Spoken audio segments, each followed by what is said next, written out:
عزیز دوستوں، بزرگوں اور بھائیوں، ہمارے معاشرے میں بہت سارے ایسے لوگ ہیں جو انجانی قسم کی مایوسیوں کا شکار ہیں۔ اندیکھا خوف ان کی زندگی کے اندر بری طرح اپنی لپیٹ میں انہیں لیے ہوئے۔ وہ کہتے ہیں کہ سمجھ نہیں آتی زندگی کا مقصد کیا ہے۔ اٹھتے ہیں، چلتے ہیں، تھوڑا بہت کام کرتے ہیں، کھاتے ہیں، سو جاتے ہیں۔ بہت سارا وقت ہمارا بور ہونے میں گزر جاتا ہے۔ بہت ساری سوچیں ہیں جو ہمارا پیچھا نہیں چھوڑتی۔ بہت سارے وسوسے ہیں جو غالب ہونے کو آتے ہیں، معاذ اللہ۔ وہ لوگ کہتے ہیں کہ دن چڑھ جاتا ہے، رات ہو جاتی ہے، زندگی اسی طرح ہماری بیت رہی ہے۔ ہم ہیں کہ سمجھنے سے آ رہی ہیں کہ یہ سارا کچھ کیا ہے۔ عزیز ساتھیوں، عزیز دوستوں، یاد رکھیے گا کہ اللہ تبارک و تعالیٰ نے انسان کو جو پیدا کیا ہے تو بڑا ہی با مقصد پیدا فرمایا۔ اب کوئی اپنے مقصد کو بھول جائے اور جان بوجھ کر ان چیزوں میں الجھ جائے جو اسے مقصد سے بھی دور لے جائیں اور اس کا دینی، ایمانی، روحانی نقصان بھی کریں، تو پھر بہت سارے گڑھے ایسے ہیں جو ہم نے خود اپنے لیے تیار کر لیے۔ اللہ تبارک و تعالیٰ نے قرآن مجید کے اندر ارشاد فرمایا، جو آیت کا انداز ہے اور قرآن مجید کا جو سمجھانے کا طریقہ ہے، اگر اسی پر آپ غور کر لیں، سادے ترجمے پر ہی، آیات کا پس منظر تو یہی بتا رہا ہے کہ کفار کو سمجھایا جا رہا ہے، پر یہ کہ قرآن تربیت تو ہماری ہی کرتا ہے نا۔ اس عنوان پہ جو ہمارے لیے قرآن مجید نے انمول موتی دیے ہیں، ان پر بھی تو غور کریں نا۔ رب فرماتا ہے، افحسبتم انما خلقناکم عبثا، کیا تم نے یہ سمجھ لیا ہے کہ ہم نے تمہیں بیکار پیدا کیا ہے؟ وانکم الینا لا ترجعون، اور یہ کہ تمہیں ہماری طرف لوٹ کر نہیں آنا۔ کیا تم نے سمجھا ہے بیکار ہے تمہارا پیدا ہونا، بڑا ہونا، مشکلوں سے ماں باپ کا تمہیں پالنا؟ یہ سارا کچھ ایسے ہی ہے۔ یہ تو اس مالک نے تمہیں بنایا ہے جو ساری حکمتوں کو جاننے والا ہے، جس کا علم، جس کی قدرت، جس کی حکمت ہر چیز کا احاطہ کیے ہوئے، اس نے تمہیں بنایا۔ تم جب اپنا مقصد ہی بھول گئے، مقصد کیا تھا؟ وما خلقت الجن والانس الا لیعبدون، رب فرماتے ہیں جن اور انسان میں نے اپنی عبادت کے لیے پیدا فرمائے۔ ہمارے اوقات تیزی سے ضائع ہو رہے ہیں، تیزی سے، اور ہم انجانی قسم کی اور نہ چاہنے والی مصروفیات کا شکار ہیں، اور پتہ نہیں ہم کہاں جانا چاہ رہے ہیں، کہاں کھڑے ہونا چاہ رہے ہیں، کہاں رکنا، کہاں رہنا چاہ رہے ہیں۔ میرے رسول پاک صلی اللہ تعالیٰ علیہ وسلم کے غلاموں، ہمارے ہاں نا کچھ لوگ ایسے ہیں جن کے پاس کچھ چیزیں ہیں، کچھ چیزیں نہیں ہیں۔ کچھ لوگوں کے پاس مال ہے، کچھ کے پاس نہیں ہے۔ کچھ لوگ ایسے ہیں جن کے پاس کوئی عہدہ ہے، کوئی طاقت ہے، کوئی دنیاوی منصب ہے، کچھ کے پاس نہیں ہے۔ لیکن وقت ایک ایسی قیمتی چیز ہے جو سب لوگوں کے پاس موجود ہے۔ اب شرط یہ ہے کہ اس کو صحیح کر کے ترتیب دیا جائے، اپنے اوقات کو فارغ نہ گزارا جائے۔ مجھے بھی ایک دن ایک دوست نے کہا تھا کہ میں بور بہت ہوتا ہوں، تو میں نے کہا یار شاید ہم بھی ہوتے ہوں، لیکن اب بور ہونے کا وقت بچا کوئی نہیں زندگی میں۔ اب اتنا ٹائم نہیں ہے کہ بور ہوا جائے، کسی نہ کسی کام بندہ لگا رہے، تو پھر ایسا محسوس ہوتا ہے کہ بور ہونے کے لیے کوئی گنجائش ہی زندگی میں باقی نہیں بچی۔ اگر آپ چیزوں کو مینج ہی نہیں کرتے، ہمارا وقت کیسے گزرتا ہے بھلا؟ جو چیز ہم سب سے زیادہ ضائع کر آئے ہیں زندگی میں پیچھے اور کر رہے ہیں، وہ وقت ہے۔ اسے ہم بڑا قیمتی بنا سکتے تھے۔ ہیرے موتی سے زیادہ قیمتی وقت کے لمحات تھے جو ہم نے بڑی بے دردی سے ضائع کیے، بڑی بے دردی سے۔ کہاں کہاں ضائع ہو رہا ہے؟ ہوٹلوں میں، قہوہ خانوں میں، گپوں میں، غیبتوں میں، چغلیوں میں، دوسروں کو نیچا دکھانے میں، سازشیں کرنے میں۔ ہمارے ہاں لوگ سازشوں میں وقت ضائع کرتے ہیں، ہمارے ہاں لوگ موبائلوں پہ وقت ضائع کرتے ہیں، فضول قسم کی ہماری ابحاث ہے جن میں وقت ضائع ہوتا ہے۔ اس ضائع ہونے والے وقت نے ہم سے ہمارا بڑا کچھ چھینا ہے، ہمیں بڑی ناکامیوں پہ لا کھڑا کیا۔ وہ ناکامیاں ہم دوسروں کے اوپر تو ڈالنے کو تیار ہو جاتے ہیں، اس کا الزام تو مختلف جگہ پہ دھر دیتے ہیں، پر یہ ماننے کو تیار نہیں ہوتے کہ ہم نے زندگی میں وقت بڑا ضائع کیا۔ میرے رسول کائنات سرور کائنات صلی اللہ علیہ وسلم نے فرمایا 2 نعمتیں ایسی ہیں جن کے بارے میں بہت سارے لوگ دھوکے میں۔ یا رسول اللہ صلی اللہ علیہ وسلم کون کون سی؟ فرمایا ایک صحت اور دوسری فرصت۔ یہ نعمتیں ہیں تیرے پاس، اگر تو تندرست ہے بہت بڑی نعمت تیرے پاس، اور اگر تیرے پاس فراغت ہے تو سمجھ لیں رب نے موقع دیا ہے قرآن پاک پڑھنے کا، اللہ نے موقع دیا ہے درود و سلام پڑھنے کا، رب نے موقع دیا ہے تجھے خیر کرنے کا، اللہ نے موقع دیا ہے کثرت سے سجدے کرنے کا، مالک نے تجھے موقع دیا ہے اپنی بارگاہ میں جھکنے کا، اللہ نے موقع دیا ہے دعائیں مانگنے کا، نوافل پڑھنے کا، اذکار کرنے کا، تسبیحات پڑھنے کا، لیکن ہم نے ضائع کر دیا ٹائم کو۔ حکیم الامت مفتی احمد یار خان صاحب نعیمی رحمۃ اللہ علیہ، انہوں نے قرآن مجید کے ایک پارے کی تفسیر لکھی ہے تو ایک پوری جلد بن گئی ہے تفسیر کی، ہر پارے کی ایک جلد ہے، 8 جلدوں میں انہوں نے حدیث پاک کی شرح لکھی ہے، ساری زندگی دین کی خدمت کی۔ کس طرح کر لی؟ اس لیے کہ چیزوں کو انہوں نے طے کر لیا تھا۔ وہ 1 بجے خطبہ جمعہ کا آغاز کرتے تھے تو جب وہ اسپیکر میں الحمدللہ کہتے تھے نا تو لوگ اپنی گھڑیاں ٹھیک کرتے تھے کہ لو بھی 1 بج گیا ہے۔ یہ ترتیب دیا ہمارے بزرگوں نے، ٹائم مرتب کی چیزیں۔ مفتی صاحب گزر گئے، ہو گیا ٹائم، تو کہتے ہیں کبھی گھڑی منگوا کے بھی دیکھتے تو واقعی 4:45 ہوئے ہوتے۔ طے شدہ زندگی گزاری، اس لیے ان کے وقت میں برکت تھی، انہوں نے پڑھا بھی لیا، لکھ بھی لیا، اور انہوں نے ہزاروں صفحات لکھے، خدمت بھی کی، اور وہ سرخرو ہو کر رب رسول کی بارگاہ میں حاضر بھی ہو گئے۔ میرے رسول پاک صلی اللہ تعالیٰ علیہ وسلم ارشاد فرماتے ہیں، یہ حدیث امام بہقی نے لکھی ہے، حضور فرماتے ہیں کہ جب روزانہ سورج طلوع ہوتا ہے نا تو اس دن وہ دن اعلان کرتا ہے، وہ دن اعلان کرتا ہے کہ اگر کوئی کام کرنا ہے تو کر لو، میں آج آیا ہوں، آج کے بعد نہیں آؤں گا، آج کا کام آج کر لو، میں کل نہیں آؤں گا۔ جو دن آج آیا ہے یہ قیامت تک بھائی دوبارہ نہیں آئے گا۔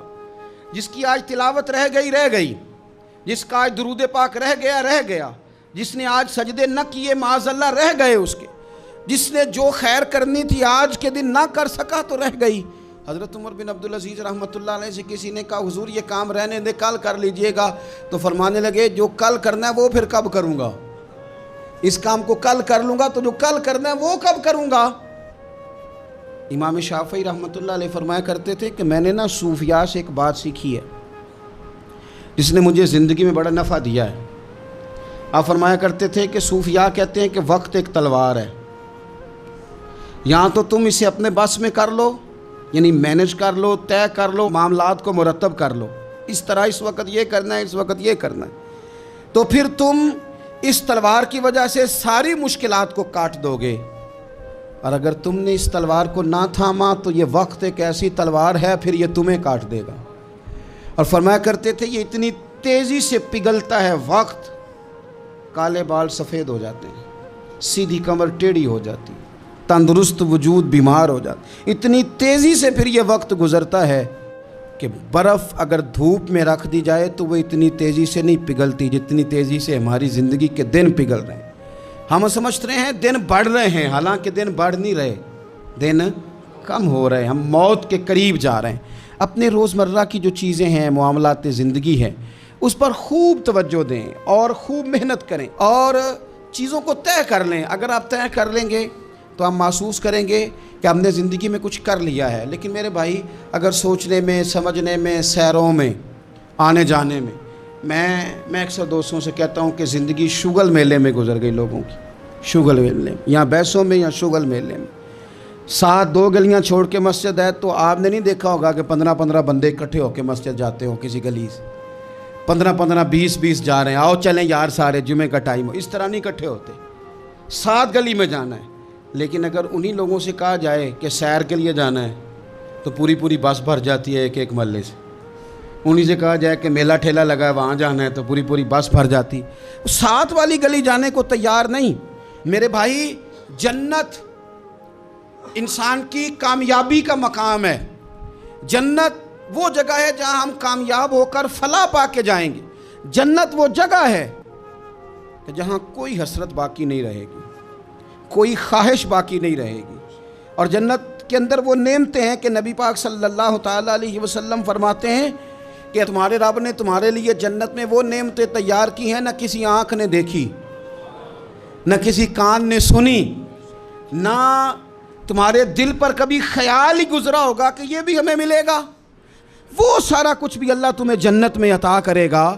لیکن حضرت معاذ بن جبل رضی اللہ تعالیٰ عنہ ارشاد فرماتے ہیں کہ جنتیوں کو بھی ایک حسرت ہوگی۔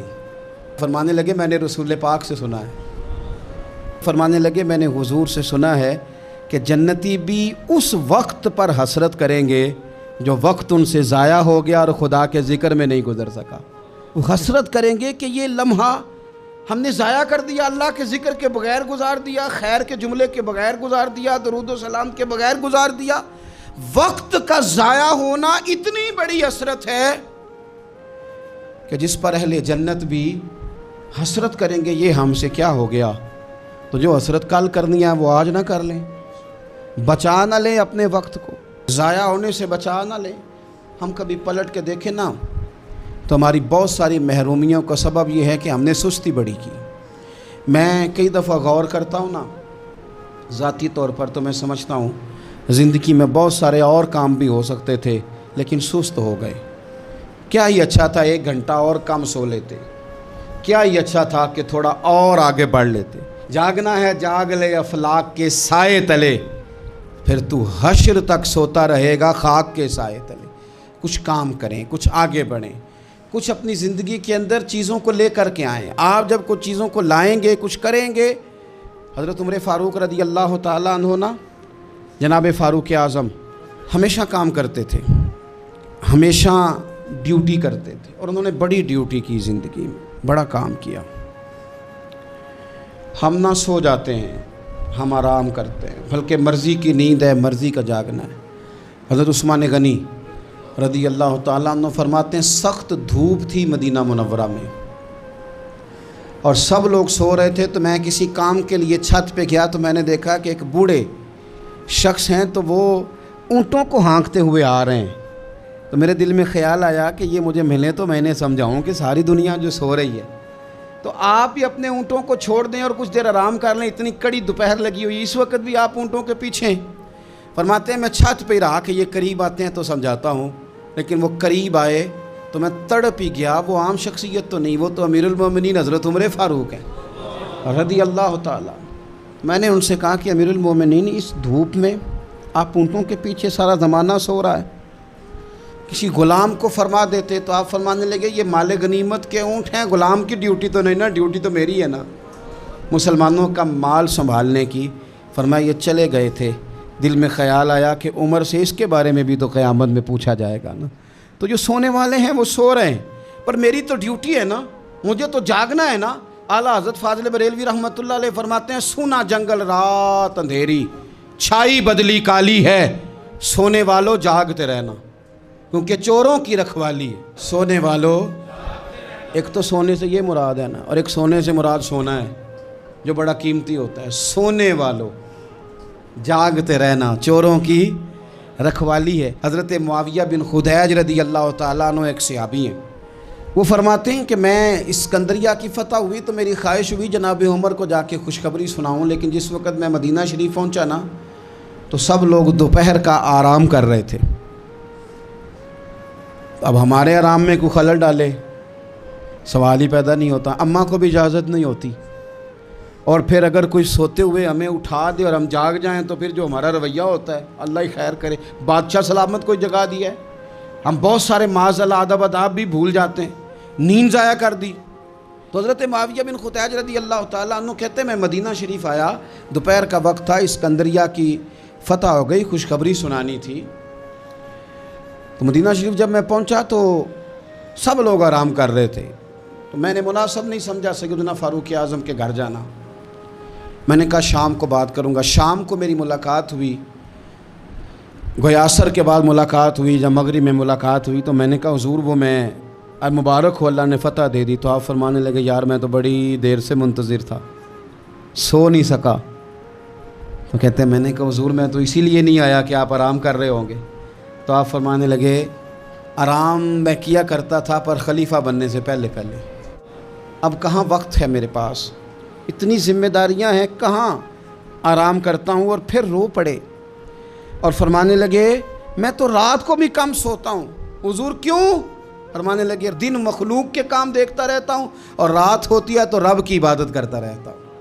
میں نے تو رات کو بھی سونا کم کر دیا۔ ہماری زندگی میں بہت ساری میرے بھائی ہماری ناکامیوں کی وجہ ہماری سستی بنی، ہماری کاہلی بنی، ہماری لاپرواہی بنی۔ بہت سارے افسران ایسے ہیں جن کے عملے کی خرابی کی وجہ یہ ہے کہ وہ اٹھ کے باہر آ کے چیک کرنا پسند ہی نہیں کرتے کہ عملے کے لوگ کیا کر رہے ہیں۔ بہت سارے ایسے اداروں کے سربراہان ہیں کہ جو اپنے دفتر سے اٹھ کے باہر آ کے دیکھنا پسند ہی نہیں کرتے کہ عملے کے لوگ کر کیا رہے ہیں۔ تو جب ہم ان چیزوں کو پرکھتے نہیں، دیکھتے نہیں، محاسبہ ہی نہیں کرتے تو پھر چیزیں شترے بے مہار ہو جاتی ہیں۔ اپنی زندگی میں چیزوں کو مینج کریں۔ نوجوانوں نے تو بالکل طے کر لیا ہے کہ مرضی سے سونا ہے اور ہر کام الٹ کرنا ہے۔ کوئی نوجوان ملنے آیا تھا تھوڑے دن پہلے دوپہر کو، تو میں نے کہا کھانا کھلائیں، تو کہنے لگے پیر صاحب ابھی تو میں نے ناشتہ کیا ہے۔ تو میں نے کہا میاں 12:30 جس نے ناشتہ کیا ہے تو دوپہر کا کھانا 6 بجے کھائے گا، اور رات تیری کب ہوگی؟ پھر یہی ہے نا کہ 12:30 اماں تو بیچاری بڑھاپے میں اٹھ کے پکا کے نہیں دے گی، تو برگر ہی کھائے گا، اور سویرے وہ ہضم نہیں ہوگا، پھر تو دوائی بھی کھائے گا۔ جب آپ فطرت کے خلاف چلتے ہیں، رات رب نے سونے کے لیے بنائی اور دن جاگنے کے لیے، تو جب الٹ کرو گے جوانوں تو صحت پر بھی اس کا اثر پڑے گا۔ دن کی جو نیند ہوتی ہے وہ سستی پیدا کرتی ہے، اور رات کی نیند آپ کی تھکاوٹیں دور کرتی ہے۔ تو جس چیز نے آپ کو سست کرنا ہے اس پر توجہ زیادہ ہے، اور جس چیز نے آپ کو طاقتور کرنا ہے اس پر آپ کی توجہ نہیں۔ وقت پر رات کو سونا اور کچھ نہ کچھ کرتے رہنا۔ میری بزرگوں سے بھی گزارش ہے کہ ریٹائرمنٹ کی زندگی اور جوانوں سے بہت زیادہ امیدیں لگا لینا اور کمزور پڑ جانا، یہ بھی چیزیں انسان کے لیے مشکل پیدا کرتی ہیں۔ کیوں ریٹائر ہوں؟ کبھی تلاوت سے بھی بندہ ریٹائر ہوا ہے، کبھی درود و سلام پڑھنے سے بھی بندہ ریٹائر ہوا ہے، کبھی معاذ اللہ کثرت نفل سے بھی بندہ، نوافل سے بھی بندہ ریٹائر ہوا ہے۔ اللہ اللہ کریں، کچھ کام کریں۔ حضرت امام قاضی ابو یوسف رحمۃ اللہ علیہ، آپ پہلے قاضی القضاء ہیں امت کے۔ امام اعظم ابو حنیفہ رحمۃ اللہ علیہ کے آپ شاگرد ہیں۔ چیف جسٹس بنایا تھا ہارون رشید نے آپ کو۔ ساری زندگی علم پڑھنے میں، علم پڑھانے میں گزری۔ وہ جو نبی پاک صلی اللہ علیہ وسلم کا فرمان ہے نا، ہمیشہ سیکھنے کا، طلب کرنے کا، اس پر بڑے شوق سے عمل کیا۔ آخری وقت آیا تو بڑے بیمار ہو گئے تھے۔ شیخ ابراہیم ایک عالم ہیں، وہ کہتے ہیں میں آپ کی زیارت کے لیے گیا تو آپ نا اتنے علیل تھے کہ بے ہوشی کے عالم میں آپ آرام کر رہے تھے۔ میں بیٹھا تو ہوش آیا۔ ساری زندگی علم پڑھانے میں، دین سیکھنے میں، دین سکھانے میں، لوگوں کو بتانے میں، تحقیق کرنے میں گزر گئی۔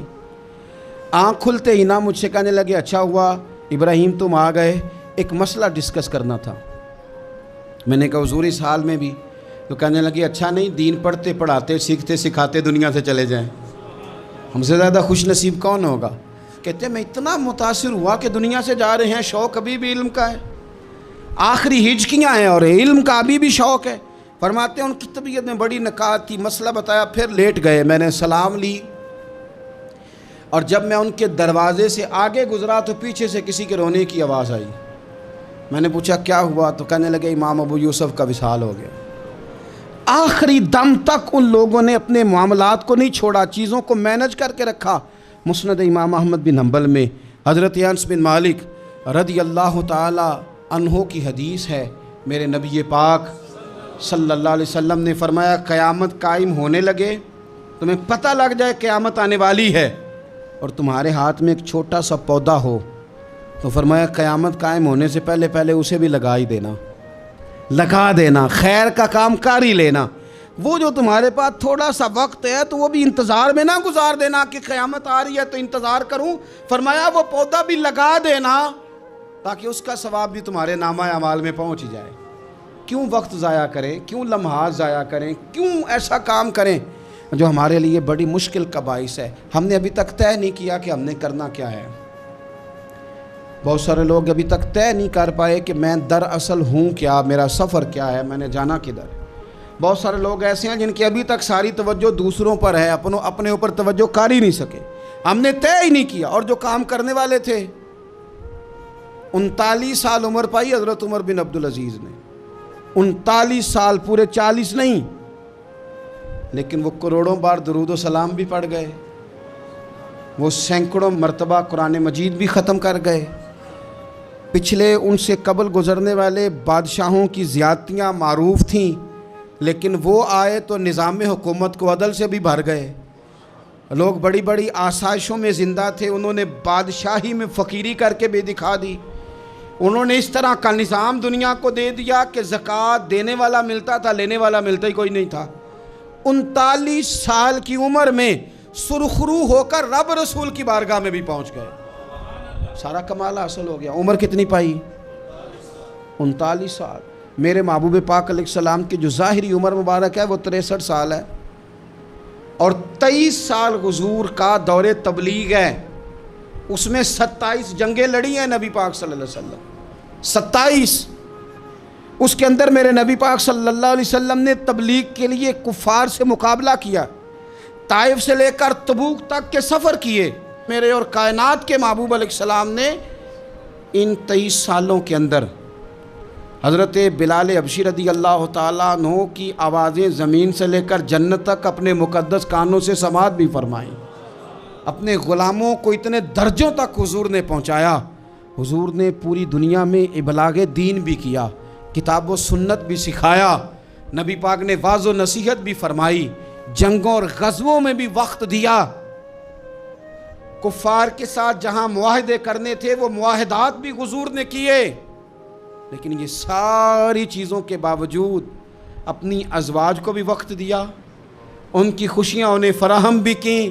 ان ساری چیزوں کے باوجود میرے محبوب نے سیدہ فاطمہ سے، سیدہ رقیہ سے، سیدہ ام کلثوم سے، بڑی سب سے صاحبزادی سیدہ زینب، ان سب سے محبت بھی فرما لی۔ اور ان 23 سالوں میں حضور کے کنوں پہ امام حسن بھی کھیلے اور گود میں امام حسین بھی کھیلے۔ سارا ہی وقت حضور نے مینج کیا، سارا وقت حضور نے مینج کیا، ہر چیز نبی پاک صلی اللہ علیہ وسلم نے ہمیں طے کر کے دے لی۔ میرے عزیز یاد رکھیں، اپنی زندگی کے اندر چیزوں کو مرتب کریں۔ ہمارا اتنا وقت بے معنی بے مقصد گزر رہا ہے، بے مقصد۔